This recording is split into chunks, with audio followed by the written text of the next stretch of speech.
तो आज हम पढ़ेंगे present continuous. Present continuous tense को बोलते हैं हिंदी में अपूर्ण वर्तमान काल में जो काम हुआ नहीं है वह हो रहा है। तो इस टेंस को हम कैसे समझेंगे? सबसे पहले इस टेंस के वाक्य में यानी सेंटेंस में कैसे समझेंगे कि प्रेजेंट कंटिन्यू अपूर्ण वर्तमान काल है।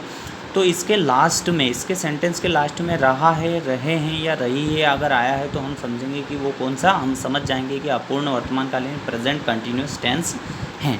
इसमें हेल्पिंग वर्ब का यूज़ होता है दोस्तों, इज़ एम आर, है ना, ठीक है। हैज़ हैव की जगह मतलब हैज़ हैव और ये ने लग के इज़ एम आर लगता है। तो इसका सबसे पहले थर्ड वाक्य, 3 वाक्य बनाते हैं अपन। एक होता है अफर्मेटिव, फिर होता है नेगेटिव और फिर इंटरोगेटिव। ये हमने सिंपल प्रेजेंट में पढ़ लिए हैं इसके पूरे, है ना। तो सब्जेक्ट इसमें क्या होता है कि अफर्मेटिव ने होता है सकारात्मक शब्द, कोई भी काम को सकारना यानी कंप्लीट होना, और नेगेटिव ने नकारात्मक कोई भी काम को नकारना, और इंटरोगेटिव ने कोई भी क्वेश्चन मार्क यानी प्रश्नवाचक क्वेश्चन मार्क वो करना। तो सबसे पहले हम दोस्तों इसमें पढ़ेंगे अफर्मेटिव शब्द। अफर्मेटिव सेंटेंस को पढ़ेंगे तो इसमें क्या होता है, सब्जेक्ट प्लस हेल्पिंग वर्ब लगती है इज़, ये प्लस इन्हें जोड़ना है। इज़ लगता है, एम लगता है या आर, इन तीनों में से एक लगेगा। वर्ब में आईएनजी जुड़ेगी, जो भी क्रिया होगी उसमें आईएनजी जुड़ेगी प्लस ऑब्जेक्ट। तो तुम समझते हो सब्जेक्ट इज एम आर समझते हो, वर्ब भी समझते हो। वर्ब का एक अपना नेक्स्ट एक वीडियो अप्लाई कर रखा है, और ऑब्जेक्ट है ना लास्ट वाला। ये अफर्मेटिव का होगा, नेगेटिव का होगा subject plus is am are और नोट लग जाएगा। वर्ब में आईएनजी प्लस ऑथर वर्ड या ऑब्जेक्ट। इंटरोगेटिव में इज एम आर पहले लगता है, प्रश्नवाचक में जो होती है हेल्पिंग वर्ब पहले लगती है। ओके, तो सबसे पहले हम अपन एक सेंटेंस बनाएंगे, उसके तीनों वाक्य बनाएंगे, ठीक है। तो दोस्तों अपन इसमें देखेंगे कि एक एग्जांपल लेंगे, एक सेंटेंस लेंगे कि जैसे कि हम किस प्रकार समझेंगे इसको। तो मैं, इसमें लिखा है एग्जांपल में, मैं खाना खा रहा हूँ। देखो इसमें आया रहा हूँ, रहा है या रही है अगर आया है तो वो समझेंगे का प्रेजेंट कंटिन्यूस टेंस। तो इसको कैसे, खाना खा रहा हूँ यानी ये है सकारात्मक यानी खा रहा है, यानी अफर्मेटिव वाक्य, ये हम इसको आसानी से पहचान सकते हैं। तो पहला अफर्मेटिव, तो अफर्मेटिव में सब्जेक्ट के बाद इज एम आर लगता है, वर्ब में आईएनजी, ऑब्जेक्ट। अब ये ढूंढेंगे तो इसमें सब्जेक्ट कौन, सब्जेक्ट खास वो होता है पहले वाला, यानी मैं, तुम, वह, है ना। ये हो गया मैं, ये क्या हो गया सब्जेक्ट। अब इसमें सब्जेक्ट के बाद इज एम आर जुड़ता है, तो सबसे पहले मैं को हम बोलेंगे क्या, आई, क्या बोलेंगे, आई, ठीक है। इसके बाद इसमें लगता है सब्जेक्ट हो गया इज़ एम आर, इन तीनों में से एक लगेगा, यानी इसके आई के साथ कौन लगेगा, इज़ नहीं आएगा, एम आएगा, आर भी नहीं आएगा। तो आई एम जोड़ दिया हमने। इसके बाद वर्ब माने क्रिया, यानी जो हम क्रिया करते हैं। तो इसमें होता है खाना, खा रहा है वो, है ना। तो खा रहा है, तो खाने को क्या कहते हैं अपन, खाने को इट, EAT हो गया। और वर्ब में ING जोड़ेंगे तो ING, ये हो गया ईटिंग। अब ये हो गया अपना ING जुड़ गया। अब ऑब्जेक्ट कौन सा है, इसमें खाने को खा रहा है, ऑब्जेक्ट कौन है, खाना, तो खाने को बोलते हैं अपन फूड। ये हो गया दोस्तों अफर्मेटिव सेंटेंस। इसी को हम नेगेटिव बनाने के लिए यहाँ पर एग्जाम्पल देखेंगे, इसी को नेगेटिव बनाएंगे। तो सबसे पहले सब्जेक्ट तो हमारे पास है ही सही, आई, है ना, आई के साथ एम भी है हमारे पास, इज एम आर हो गया। इसमें सिर्फ दोस्तों नोट लगेगा, कुछ नहीं होगा, इसमें नोट लगेगा, तो इसमें हम नोट लगा देंगे। वर्ब ऐसे कैसे, इसमें ING जुड़ा है तो इसमें वर्ब में ING जोड़ देंगे, ईटिंग हो गया, और इसमें लिख देंगे फूड। ये हो गया दोस्तों कौन सा वाक्य, नेगेटिव वाक्य। कौन सा हो गया, नेगेटिव।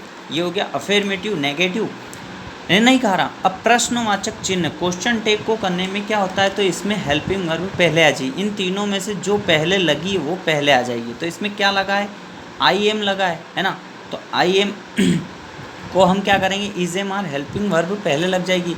तो इसमें लगा है M लगा है, तो M कर देंगे, M के बाद सब्जेक्ट ये रहा आई, तो यहाँ पे सब्जेक्ट लिखा है ना। इन तीनों में से एक लगा दिया हमने M, ठीक है। फिर सब्जेक्ट, तो मैं सब्जेक्ट है तो आई लगा देंगे अपन, है ना, आई हो गया, MI। फिर वर्ब, तो ईटिंग, वर्ब कौन सी है, ईटिंग हो गया, और ऑब्जेक्ट है यानी फूड कर देंगे अपन। ये हो गया दोस्तों पूरा कंप्लीट इसका प्रेजेंट कंटिन्यूस टेंस के सेंटेंस। इसी तरह हम और सेंटेंस बना सकते हैं। ठीक है। अब सेकंड है जैसे कि वे मुंबई जा रहे थे। हाँ दोस्तों, ये कौन सा टेंस है, कौन सा सेंटेंस है, अफर्मेटिव है ना, सकारात्मक। ठीक है, तो सकारात्मक में अपन ने पढ़ लिया है। इन सब का स्ट्रक्चर यहाँ से चलेगा। अफर्मेटिव है तो ये आएगा, नेगेटिव है तो इसके बेस पर चलना है, और इंटरोगेटिव है तो इसके बेस पे चलना है। इन तीनों को कंप्लीट अपने को करना है और समझना है। तो यहाँ पर अफर्मेटिव में सबसे पहले सब्जेक्ट, तो इसमें देखेंगे सब्जेक्ट कौन सा है, वे है ना। वे है तो वे को इंग्लिश में बोलते हैं अपन सही, दे। ठीक है, दे के साथ क्या लगेगा, प्लस, इज, एम या आर, तीनों में से क्या जोड़ें, तो दे, इज लगेगा नहीं, आर, दे आर। अब वर्ब क्या है दोस्तों, ये तो हो गया दे, सब्जेक्ट हो गया, आर जुड़ गया। वर्ब कौन सी इसमें, सेकंड जुड़ेगी यहाँ पर, वर्ब में आईएनजी। तो वर्ब जाना, जा रहा है तो उसको बोलते हैं अपन गो। वेरी गुड, गो। तो गो में आईएनजी जुड़ेंगे तो ये हो जाएगा गोइंग।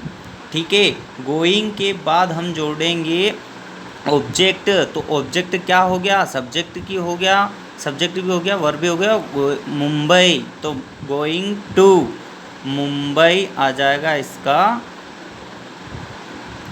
ऑब्जेक्ट। ठीक है, इसी तरह इसको हम इंटरगेटिव में बदल देंगे, नेगेटिव में बदल देंगे, है ना। नेगेटिव इसका नहीं, वे मुंबई नहीं जा रहे हैं, तो सेम इसी तरह सब्जेक्ट तो वही रहेगा, दे, आर भी लगेगा, इसमें लिखा है इज एम आर, और फिर लगेगा इसमें बहुत सिंपल टेंस है, कंटिन्यूस। इसमें सिर्फ नॉट का यूज़ होता है, नॉट, और वर्ब वही सेम इसी तरह देखना है। इसमें आर के बाद नॉट लगता है, गोइंग, गोइंग टू मुंबई। ये हो गया they are not going to Mumbai. ये इंटरगेटिव नेगेटिव बन गया, और इंटरगेटिव में हेल्पिंग वर्ब पहले, जैसे कि आर लगेगा पहले, आर आ गया, फिर सब्जेक्ट। ये यहाँ पे देखेंगे दोस्तों, सबसे पहले इंटरगेटिव में इज, एम, आर, तीनों में जो लगा है उसके पहले लगाएंगे। तो इसमें आर लगा है तो आर लगा दिया। आर के बाद सब्जेक्ट, तो सब्जेक्ट है अपना ये दे। ठीक है, दे लगाएंगे, दे के बाद क्या आएगा, सब्जेक्ट, वर्ब, वर्ब है गोइंग, गोइंग लगा दिया। गोइंग के बाद क्या आएगा, वर्ब में ऑब्जेक्ट टू मुंबई। ये हो गया इंटरगेटिव क्वेश्चन टेक। ठीक है दोस्तों, ठीक है, थैंक यू दोस्तों। इसी तरह हम तुम्हें प्रैक्टिस करना है इन बेस के ऊपर, कि सबसे पहले तो इसमें रहा है, रही है आना चाहिए, और इसके बाद रहा है, रही है अगर आया है तो वो कौन सा टेंस होगा, प्रेजेंट कंटिन्यूस। और इसका सब्जेक्ट, इसमें सबसे पहले हमें अफर्मेटिव बनाना है। तो अफर्मेटिव का स्ट्रक्चर हमें पता है कि सब्जेक्ट प्लस इज, एम या आर, तीनों में से एक लगेगा, और उसके बाद वर्ब में आईएनजी जुड़ेगी, वर्ब लगेगी तो, और प्लस ऑब्जेक्ट। ये अफर्मेटिव बन गया। और नेगेटिव वाक्य बनाने के लिए हमें सब्जेक्ट, यस का अर्थ होता है सब्जेक्ट, शॉर्ट फॉर्म लिखा है, और इज, एम, आर, तीनों में से, ये इसलिए लिखा है कि इन तीनों में से सब्जेक्ट के साथ लगता है। ये भी हम समझा सकते हैं यहाँ पर कैसे, अगर सब्जेक्ट ही हुआ, सब्जेक्ट क्या हुआ, ही, शी, दे,